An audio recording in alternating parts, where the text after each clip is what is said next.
Who should be getting paid more, Carson Wentz or Dak Prescott? Both obviously came out of that same draft class. This isn't even close to me.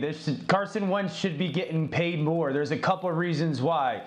Number one of these players has been a runaway MVP candidate before injury, and that was Carson Wentz. Runaway MVP winner in that 2018 season, 2017 season, and then he gets the injury. He was having the second best sophomore season ever at that point, behind Dan Marino, and then the next year Patrick Mahomes did it. Number two, he's led his team to the playoffs the last 3 seasons. Led his team to the playoffs the last 3 seasons. 2 years ago, certainly Nick Foles comes in and kind of caps it off, but led his team to the playoffs the last 3 seasons. And this is what we do know. The bottom line between these two players, one guy has proven that he can carry a team when it's depleted with injuries, and one guy has proven that he's more reliant on people. We know what Dak Prescott has struggled with when a guy like Tyron Smith has not played, or when he didn't have Amari Cooper, or Travis Frederick hasn't played. Their performance drops off. Where we saw Carson Wentz last year, when everybody on that team was gone, consistently rise to the occasion to perform at a top level, because that's what you have to ask yourself when you're going to pay these guys the amount of money you're going to pay them. Is that player good enough to overcome the 3 or 4 guys that we won't have on our team anymore because of the amount of money that we have to give them? Carson Wentz proved that last year, yeah, I'm good enough. And Dak Prescott hasn't proven that to this point in his career yet. So to me, it's Carson Wentz deserves more money.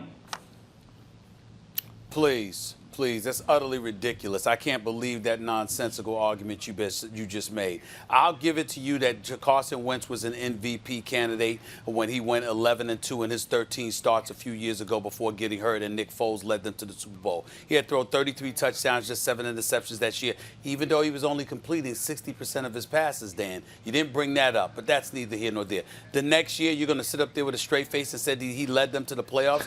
They were 5-6 in the 11 games he started. 5-6, and then Nick Foles came in and led them to the playoffs and ultimately to a playoff win over to Chicago. I know you said they came in, but you said he led them to the playoffs. That was patently false. They were 5-6 in the games he started. He goes down, and then Nick Foles came in and saved the day, and then they ultimately beat Chicago in the playoffs before losing to New Orleans. That's number 2. Number 3, Carson Wentz has 1 playoff appearance on his resume that we've seen him in. In that particular game, he completed 1 of 4 passes, or 1 of 3 passes for like 4 yards or something like that, because he got hurt that early against Seattle. I know that Carson Wentz is a stud quarterback. I also recognize and appreciate what he was working against last year. Nelson Aguilar missed about 5 games. Alshon Jeffrey missed about 6 games. Deshaun Jackson missed about 13 games. I get it. I totally understand it. I'm not trying to knock Carson Wentz's abilities and capabilities in any way. But I also have to lean on your level of production or what is lacking and the reasons why. Obviously, it was because of injury. We get all of that. But they happened, and the fact that they happened, and the fact that you weren't there to be available, and Dak Prescott didn't have that problem. Plus, Dak Prescott has a better winning record as a starting quarterback in the National Football League. Carson Wentz is about 32-24. I think Dak is about 38-24, whatever it is. Yes, he has Ezekiel Elliott and Amari Cooper. We get all of that. But there's something to be said about him being reliable, him being dependable, him being that leader. And the Dan Orlovsky that I know is a guy that doesn't just focus on your abilities. He also focuses on all of those intangibles. That's why you're so hardcore. Guys make a mistake. You don't want to give second chances. You're ready to ban them from the league and all of this other stuff, because you talk about availability and accountability just as much as you talk about ability. And Dak Prescott has been those things for the Dallas Cowboys. He might produce in a different fashion than Carson Wentz does, but in the end, he still produces. His numbers are comparable. Plus, he's more reliable, more dependable, because he's more durable. And I think that alone should make sure he gets paid at least as much as Carson Wentz gets paid. That's where I'm at with it. So it is left to me to decide. I am the tiebreaker.